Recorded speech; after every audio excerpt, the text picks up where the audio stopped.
함께 볼 말씀 아가서 6장 11절에서 14절 말씀입니다. 제가 읽어드리도록 할게요. 골짜기에 푸른 초목을 보려고 포도나무가 순이 났는가 석류나무가 꽃이 피었는가 알려고 내가 포도 동산으로 내려갔을 때에 부주 중에 내 마음이 나를 내 귀한 백성의 수레 가운데에 이르게 하였구나. 돌아오고 돌아오라. 술람미 여자야 돌아오고 돌아오라. 우리가 너를 보게 하라. 너희가 어찌하여 마하나임에서 춤추는 것을 보는 것처럼 술람미 여인을 보려느냐. 아멘. 자, 오늘은 교회란 무엇인가 9번째 시간으로 부지 중에 이르게 하였구나. 부지 중에 이르게 하였구나 라는 제목으로 우리 하나님 말씀 함께 나누도록 하겠습니다. 자, 우리가 저번 시간에는 아가서에 나오는 어떤 갈등의 상황이 어떻게 해결이 되는지 우리가 함께 살펴봤었어요. 남편을 찾아 떠났던 그 여인이 자기의 동산에서 양떼를 치고 있는 신랑을 남편을 발견하고 그 남편을 찾아가는 그 모든 과정을 통하여서 그 여인의 마음 가운데 내면 가운데 어떤 변화가 일어났다라고 우리가 함께 이야기를 했었죠. 6장 3절 말씀에 그 변화된 심정에 대해서 나오고 있는데 나는 내 사랑하는 자에게 속하였고 내 사랑하는 자는 내게 속하였으며 그가 백합화 가운데에서 그 양떼를 먹이는도다. 자, 이러한 말씀, 근데 이 말씀이 요한복음 15장 5절 말씀과 동일한 말씀이라고 이야기를 했었죠. 나는 포도나무요 너희는 가지라. 그가 내 안에 내가 그 안에 거하면 사람이 열매를 많이 맺나니 나를 떠나서는 너희가 아무것도 할 수 없습니다.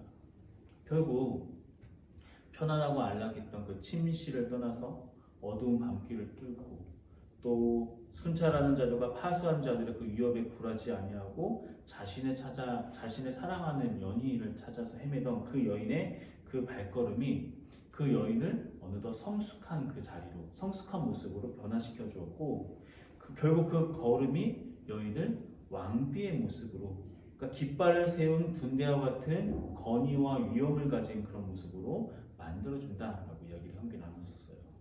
그리고 이제 오늘 말씀에서는 그렇게 완전함으로 한층 더 가까워짐으로써 왕과 완전한 연합을 이루게 된 여인이 왕과 함께 그 완전한 연합을 이루고 나서 그 다음에 어떤 삶을 살아가는가, 그 다음의 삶이 어떻게 달라졌는가에 대해서 이제 오늘 본문 말씀에서 이야기를 하고 있습니다. 이제 말씀 함께 살펴볼 텐데 먼저 우리 11절 말씀이에요. 11절 같이 한번 읽어보겠습니다. 시작. 골짜기에 푸른 초목을 보려고 포도나무가 순이 났는가 석류나무가 꽃이 피었는가 하려고 내가 포도 동산으로 내려갔을 때에 자 이제 우리가 아가서가 어렵다라고 느끼는 이유 중에 하나가 도대체 이걸 남자가 하는 이야기인지 여자가 하는 이야기인지 아니면 합창단이 하는 이야기인지 이게 뒤섞여 있어가지고 이게 어려웠기도 하고 또 이게 시적인 언어로 되어 있다 보니까 이게 이 문맥 안에서 이게 어떤 의미가 되는지가 이게 어렵기 때문에 이것을 파악하는 게 어렵기 때문에 아가서가 어렵다라고 느끼는데 우리가 11절 말씀 같은 경우에는 여인이 하는 말이에요. 술람미 여인이 하는 말인데 자 이제 앞서 10절에서 깃발을 세운 군대와 같은 모습으로 성숙함에 이르렀던 여인이 11절에 이르러서 무엇을 하고 있었냐면은 골짜기에 푸른 초목이 자라고 있는지 그리고 또 포도나무에 순이 나오는지 석류나무에 꽃이 피었는지 그것을 알아보기 위해서 포도 동산으로 내려갔다 이렇게 이야기를 하고 있어요. 자 이렇게 푸른 초목을 살피고 포도나무를 살피고 석류나무를 살핀다는 거 이게 뭘 의미하는 걸까요? 이 여인이 이런 일을 하고 있다는 게 뭘 의미하는 걸까? 우리 저번 주에도 이야기를 했지만 아가서는 에덴 동산의 이미지를 담고 있는 그런 성경입니다. 자 만일에 에덴 동산에서 아담과 하와가 초목을 가꾸고 포도나무를 살피고 석류나무에 꽃이 맺혔는지 이런 것들을 살피고 돌아다녔다면은 그 아담과 하와가 지금 무슨 일을 하고 있는 걸까요? 창세기 2장 15절 말씀에서 여호와 하나님이 그 사람을 이끌어 에덴 동산에 두어 그것을 경작하며 지키게 하시고 경작하며 지키게 하셨다. 그러니까 에덴 동산에서 아담과 하와가 만약 이런 일을 하고 있었다고 하는 것은 하나님께서 말씀하셨던 그 일, 그들에게 주어진 임무를 감당하고 있었다라고 우리가 생각할 수 있을 거예요. 마찬가지로 자 그전에는 왕의 침실에 머물러 있으면서 왕을 통하여서 누리게 되는 그 화려한 궁궐의 생활에 빠져서 일어나서 나와 함께 가자라고 말했던 그 왕의 부름에도 응답하지 않았던, 문을 열어주지 않았던 그 여인이 여기 11절에 이르러서는 이제는 자발적으로 경작하는 일, 왕의 동산을 관리하면서 경작하는 그 일에 자발적으로 동참하고 있다는 것을 여기서 이야기하고 있다는 거예요. 자, 그렇게 이제 스스로 왕의 동산을 경작하는 그 일을 나가고 있는 그 여인에게 그 다음에 또 다른 변화가 일어나는 것을 우리가 보게 돼요. 12절 말씀입니다. 같이 한번 읽어볼게요. 12절 시작. 부지중에 내 마음이 나를 내 귀한 백성의 수레 가운데에 이르게 하였구나. 자, 여기서 부지중이라고 하는 것은, 그러니까 여인이 자기 스스로 인식하지 못하고 있었던 바로 그 상태를 의미하는 거예요.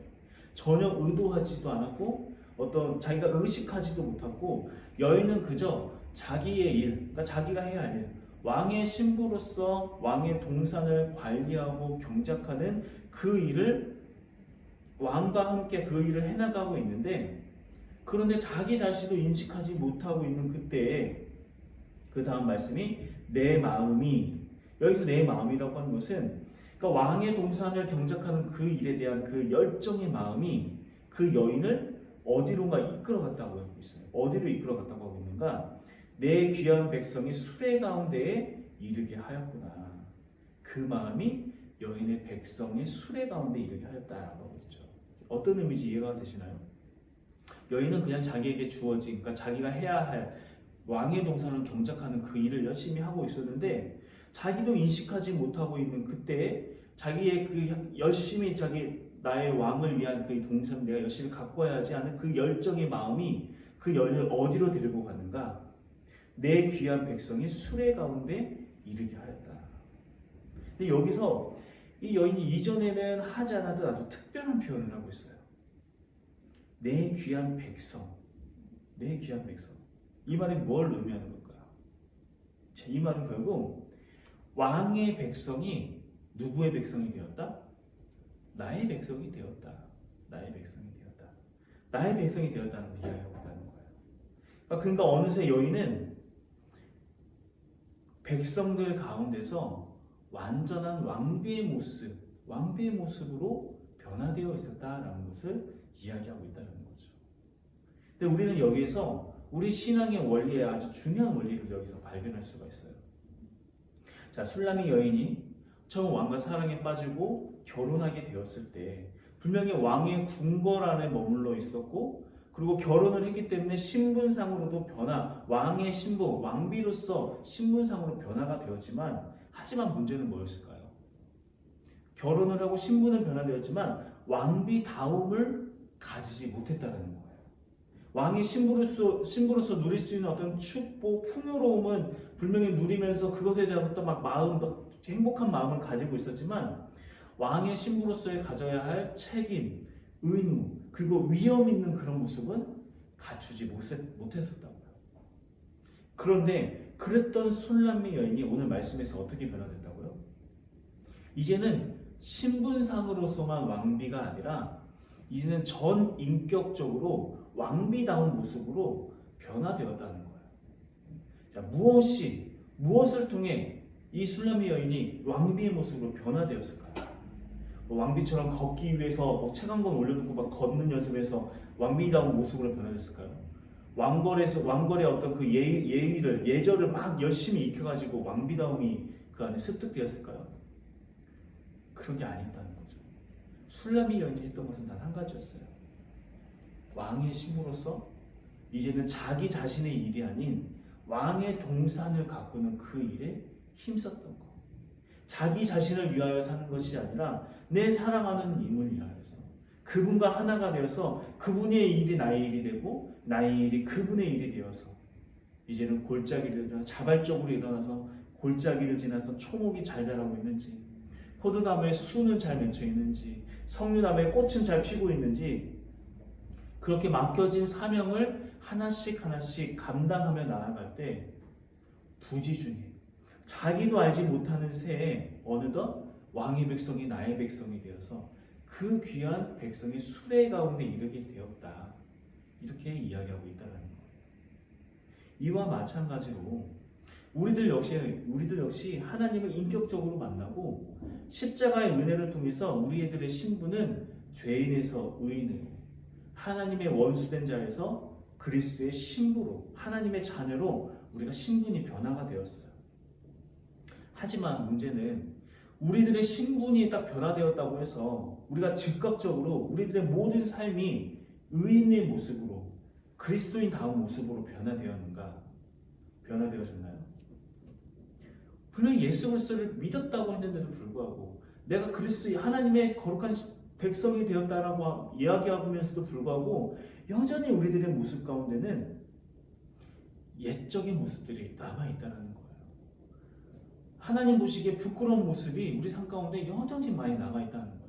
우리들의 성격, 우리들의 성질, 우리들의 소망, 우리들의 꿈, 우리들의 바람, 이 모든 것들이 여전히 예전의 모습, 마치 술람미 여인이 그 침실에 왕의 궁궐에 머물면서 여기가 좋사오니 하고 있는 그런 것처럼 여전히 세상의 가치관을 따라가고 세상이 말하는 돈, 명예, 권력, 편안함, 안락함, 이런 것들을 얻어내는 것이 삶의 목적이자 이유였다는 거예요. 예수 그리스도의 그 은혜를 경험했음에도 불구하고 어떤 때는 이러한 세상 것들이 주는 그 달콤함에 마음을 빼앗겨서 나와 함께 하길 원한다는 그 예수님의 음성을, 일어나 나와 함께 가자라고 말씀하시는 그 예수님의 음성을 모른 척 할 때도 분명히 있었다라는 거죠. 왜 그럴까요? 예수님을 가까이 하면 가까이 할수록 세상적으로 포기할 것이 많아지니까, 예수님과 친밀해지면 친밀해질수록 왠지 더 어렵고 힘든 길만 가라고 하실 것 같으니까, 그러니까 부담스러운 거죠. 이 따뜻함을, 이 왕의 침실이 주는 이 포근함을 포기하고 싶지 않으니까, 그래서 모르는 척, 안 들리는 척, 외면했던 하는 그런 모습들이 우리 가운데 있지 않냐는 거예요.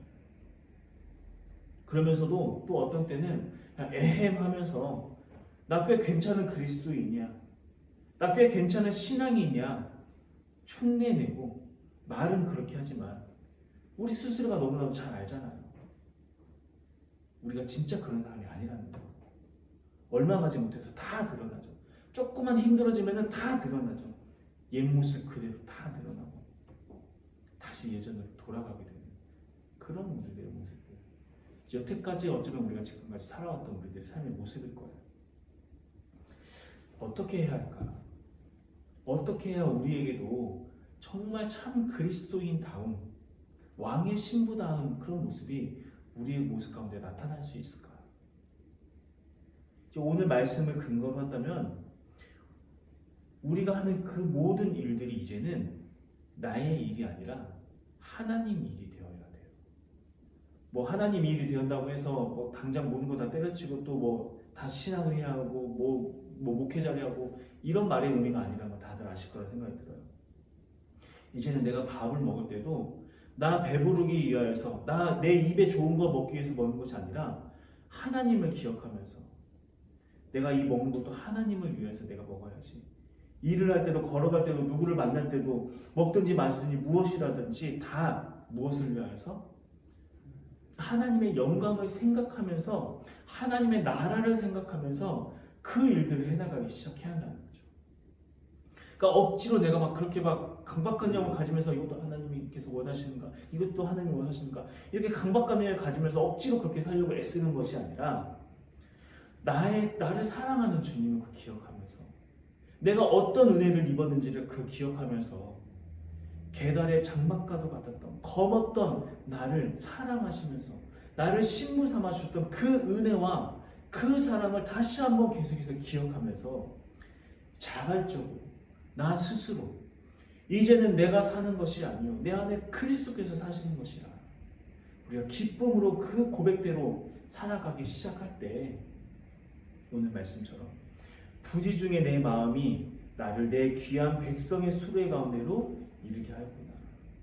부지 중에 나도 알지 못하는 때, 나도 인식하지 못하고 내가 그렇게 그런 사람이 돼야지 내가 노력하지 않았는데도 불구하고 어느덧 하나님의 백성이 나의 백성이 되는 거예요. 그리하여서 내 모습이 왕비다운 모습, 그리스도인다운 그런 모습으로 변화되어져 간다는 거죠.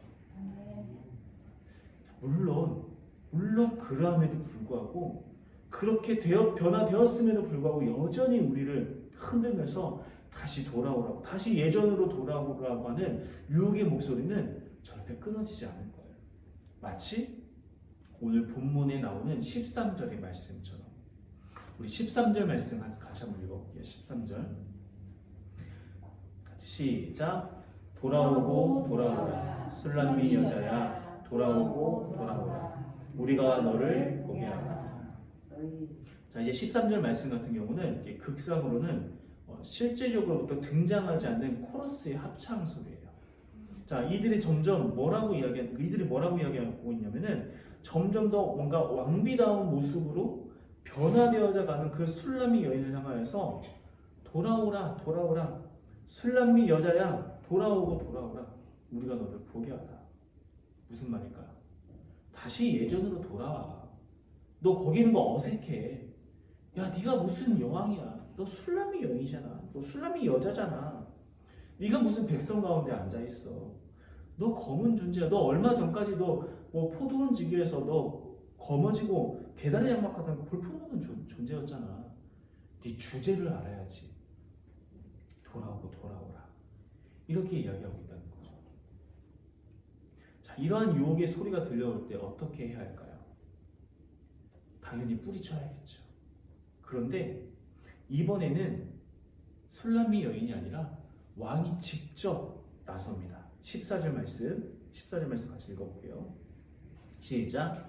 너희가 어찌하여 마하나임에서 춤춘 것을 보는 것처럼 술람미 여자를 보려느냐. 너희가 어찌하여 마하나임에서 춤추는 것을 보는 것처럼 술람미 여자를 보려느냐. 여기서 이 마하나임이라고 하는 것은 우리가 이렇게 통상적으로 하나님의 군대 이런 뜻으로 알고 있지만 이게 본연의 뜻은 군대의 큰 두 개의 진영을 이야기하는 거예요. 두 개의 진영, 복수의 표현이죠. 군대의 진영일 수도 있고 어떤 큰 무대의 진영, 두 개의 진영을 마하나임이라고 이야기를 하는데, 그러니까 이 뜻을 생각하면서 14절 말씀을 보면은 마하나임에서 춤추는 것을 보는 것처럼 술람미 여인을 보려느냐, 이것의 말뜻은 너희가 이 두 개의 진영 사이에서 춤추고 있는, 그러니까 왔다 갔다 하는 그런 사람으로 술람미 여인을 보려고 하느냐. 그러니까 다시 말해서 술람미 여인은 이쪽에도 발을 붙이고 저쪽에도 발을 붙이면서 양다리 걸치는 그런 이래저래 왔다 갔다 하는 그런 존재로 여전히 네가 그렇게 생각하느냐? 술람미 여인은 더 이상 그런 사람이 아니야. 그렇게 양다리 걸치면서 세상인도 갔다가 하나님 나라도 갔다가 왔다 갔다 하는 그런 존재가 아니야. 이제는 그 여인은 나의 온전한 신부야. 왕이 나서서 직접 술람미 여인을 대변해주고 있는 그런 모습인 거예요. 특별히 이제 이 14절 말씀을 보면서 요한일서 5장 18절 말씀이 생각이 나더라고요. 요한일서 5장 18절 말씀. 우리 말씀 한번 같이 찾아볼게요. 요한일서 뒤쪽에 있죠? 요한일서 5장 18절 말씀입니다. 요한일서 5장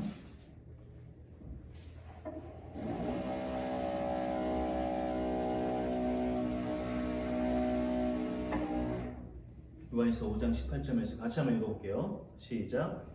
하나님께로부터 난 자는 다 범죄하지 아니하는 줄을 우리가 아노라. 하나님께로부터 나신 자가 그를 지키심에 악한 자가 그를 만지지도 못하느니라. 악한 자가 그를 만지지도 못하느니라. 하나님께로부터 난 자는 다 범죄하지 않은 줄을 우리가 아노라. 그러니까 하나님께 속한 자들은 더 이상 죄를 짓지 않는데요. 어떻게 그럴 수가 있다고요? 하나님께로부터 나신 자 예수 그리스도가 그를 지키심에 악한 자가 그를 만지지도 못하는지라.